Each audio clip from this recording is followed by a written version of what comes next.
Good evening, everybody. It's time for another weekly Wednesday ramble. So I just got back from a GameCraft meeting this week. I mean, because it's Wednesday. That's what I do on Wednesdays. And consequently, I am completely soaked right now. My legs are, like, cold and wet, and my shoes are wet, and my feet are wet. It's raining really hard right now. Like, it's kind of insane. Yesterday was nice, and today it's just pouring rain. I'm going to lower my light a little bit so there's not as much glare. But yeah, we watched at the GameCraft meeting, we watched Indie Game the Movie, which is about the development process of Fez and Super Meat Boy, and a little bit of Braid. And it was a really cool movie. It's a documentary, and I enjoyed it a lot. There's a cool little cameo from Daniel Baranowski in one of the text messages. I was happy. He's the composer of Super Meat Boy's music and Binding of Isaac's music. And it was cool seeing the single shout out to the music world of games. So yeah, last Friday, my mom was up in Berkeley. It was really fun. We met up and we went to go get dinner Friday night, and we went to go see a play. It was called House That Will Not Stand. It was really interesting. It was about sort of the vague, like, setting characters-wise. It's about a group of black women in New Orleans just after the Louisiana Purchase. So sort of in the transition from French culture to now American culture, and involves a murder and crazy, like, witchcraft stuff and resurrecting the dead, and it is really weird. And they had rumble seats in the audience. Like, one of the characters got mad during the second act and all the seats started shaking. It was a very interactive play. I was not expecting it, and it was very cool. It was a very cool play to watch. It was nice seeing my mom. And she is actually coming up tomorrow as well with Benjamin. He's going to be up here for a Regent Scholar interview. So I'm excited to see him. I haven't seen him since I got here for the second semester after winter break. So it'll be good to see and talk with him some more. Really not much else exciting has happened this week. It's just sort of been a lot of work and getting things done. We had a CS project that was due Sunday night. CS, all sorts of homework. This is lots of work I had to do as usual. But so nothing terribly exciting other than my mom coming up. Which lets me lead straight into the second installment of the random manga news that I'm going to try and keep going. So this week, I haven't really read anything too dramatic, like, new. Like, I started reading Berserk last night, and I think it's really stinking cool, but I'll probably talk about that with you guys next week when I've actually read some more of it. But sort of what I wanted to talk about this week was Beelzebub ending, which is sort of out of the blue. I was not expecting it to end.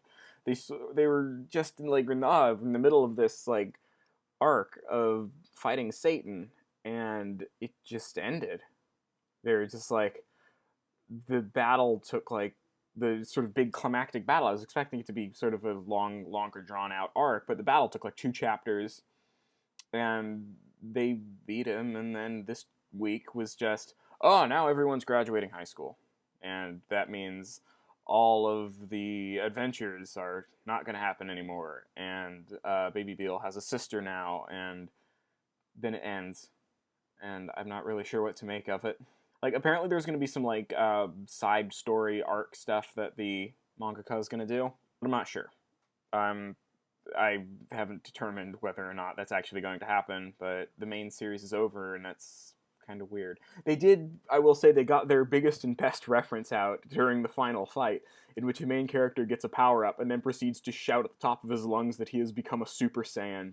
So good. If you're not aware of what, like, Beelzebub is sort of known for, it parodies just, like, everything. It's so funny. I mean, it's got its own, like, interesting plot and funny characters, but it does a lot of, like, just intentional stabs at other famous manga, and so they unleashed their Dragon Ball Z reference right at the end, and it was good. It was good. There was something actually interesting that happened this week, and that is the revealing of the summer plans for me and my family. In that, if I'm a lot of you may know that me and my family, we go on these big trips pretty much every other year. Like 2 summers ago, we went to Tahiti. 2 summers before that, we went to Europe. 2 summers before that, we went to Europe again. It's weird to say that you did something again in the past, even though that was the first time you did it. English language is weird. I'm not a fan. Not a fan at all. But anyway, this summer, we will be traveling to Europe once again, and we will be visiting Vienna, Prague, and Norway, much to the delight of my brother.